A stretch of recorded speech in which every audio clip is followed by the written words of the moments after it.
Okay, so this is piano toes. The idea is that you're lifting your toes up, keeping the base of your pinky and the big toe down, and then you're gonna come down one toe at a time, like this. You can do the opposite direction, and that's quite challenging, so you can use your hands to help you here. And my foot is a little bit in front of me. I'm sitting and I'm doing one leg at a time. Now, next one is going to be swap. So you're trying to bring your big toe up and then you swap the other toes up. Again, you can use your fingers to help you and then eventually do it on your own. Well, next one is going to be short dome. So this is your arch. You're trying to make a small dome, keeping your base of your big toe on the ground like this.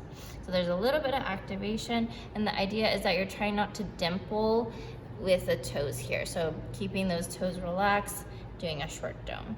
Big dome would be the same thing, but now drawing from where the big toe is all the way to the heel, and you can lift a little bit from the base of your big toe. So like that is big toe.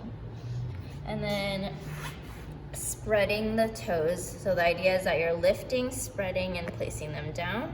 This one's a tricky one. You're gonna try to spread the toes and then put them down and then relax. Have a hard time, so I'm gonna use my fingers to help me. And then spread, down, and relax. And that's it.